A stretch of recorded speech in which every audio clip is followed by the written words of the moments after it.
نئے ration cards کی درخواستوں کی جانچ کے لیے عہدیداروں کی ٹیم تشکیل۔ می سیوا سینٹر سے 2,50,000 درخواستیں وصول۔ گریٹر حیدرآباد میں 1,35,000 نئی درخواستیں۔ تلنگانہ کانگریس حکومت نے نئے راشن کارڈز کی اجرائی کے لیے می سیوا سینٹرز پر داخل کی گئی درخواستوں کی جانچ کا فیصلہ کیا۔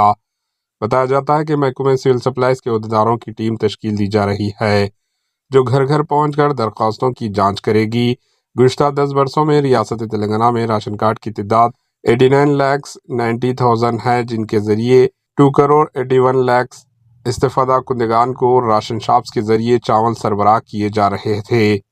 کانگریس حکومت نے پرجا پالنا، پرجاوانی اور گرام سبھا کے ذریعے نئے راشن کارڈز کے لیے درخواستیں وصول کی ہے۔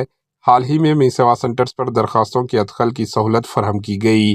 کانگریس حکومت نے راشن کارڈ پر باریک چاول و دیگر اشیاء ضروریہ کی تقسیم کا وعدہ کیا تھا۔ بتایا جاتا ہے کہ سول سپلائز کے عہدیدار گھر گھر پہنچ کر درخواستوں کی جانچ کریں گے اور درخواستوں میں درج تفصیلات کی معلومات حاصل کریں گے۔ مکان میں کار بائک کی موجودگی کے بارے میں معلومات کے علاوہ برقی بل، لائٹ بل کی کاپی حاصل کی جائے گی۔ درخواست گزاروں کی عدم موجودگی کی صورت میں فون پر معلومات حاصل کی جائے گی۔ می سیوا سینٹرز کے ذریعے ریاست میں 2,50,000 خاندانوں نے درخواستیں داخل کی ہے۔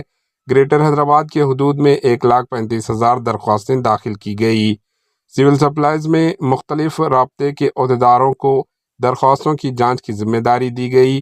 بتایا جاتا ہے کہ پرانے کارڈ سے ناموں کو ڈیلیٹ کرنا، ہٹا دینا اور نئے ناموں کی شمالیت ایڈنگ کے لیے 20 لاکھ سے زائد درخواستیں داخل کی گئی۔